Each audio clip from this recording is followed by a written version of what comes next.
du côté des officiels arabes, pas question donc de se confronter réellement à la responsabilité dans la traite négrière. On préfère mettre en cause la colonisation européenne.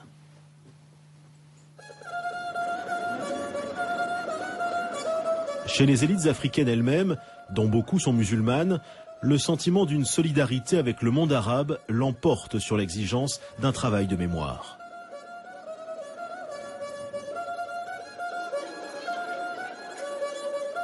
On a l'impression que le grand mal pouvait venir de l'Occident, mais ne pouvait pas venir des voisins musulmans du Nord. Aujourd'hui, les pays d'Afrique du Nord et beaucoup d'autres, du moins, et du Proche-Orient, sont devenus très amis avec les pays africains. Alors tout ce beau monde s'arrange sur le dos de l'Occident, mais on a décidé de ne pas rouvrir cette page douloureuse.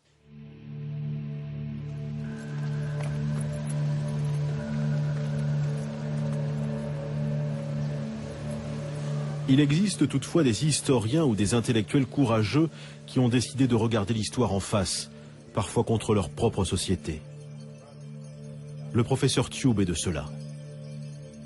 Un événement l'a marqué, une conférence en 2001 pendant laquelle il a osé sortir des discours convenus et parler de toutes les traites. Quelle a été la réaction de l'auditoire? Dans l'auditoire, il y avait des Européens, il y avait des Africains. J'ai fait exprès de ne pas dire des Blancs et des Noirs. J'aurais pu le dire. Pour moi, les problèmes que je posais étaient des problèmes inodores, incolores et sans saveur, que c'était des banalités et que personne ne s'occuperait de ma communication.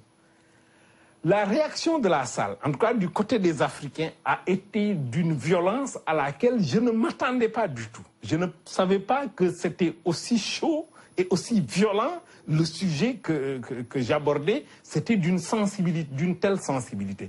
Franchement, je n'en étais pas conscient. Mais j'ai senti que dans la salle, il y en a qui se sont levés pour dire que ce que vous racontez, c'est des histoires, vous allez trop vite.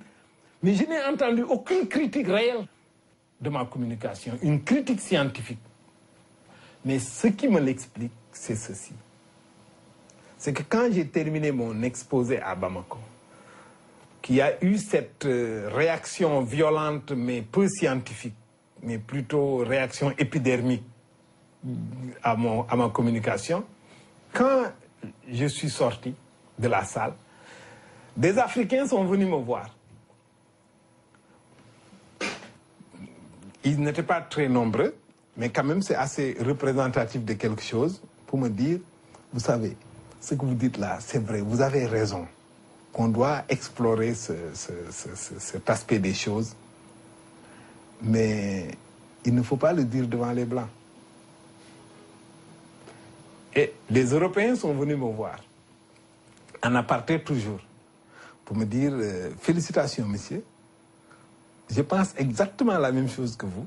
Vous êtes très courageux de le dire, mais je n'ose pas le dire parce qu'on va m'accuser de raciste.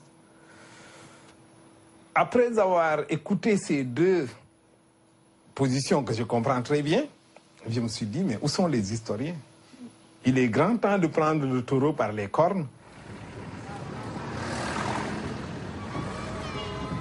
Ibrahima Tube raconte sans doute une histoire trop complexe pour une époque qui a besoin de vérités simples.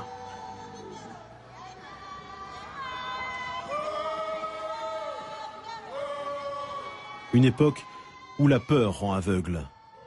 Une peur comme un contre-coup d'une histoire tourmentée dont les plaies ne sont pas refermées.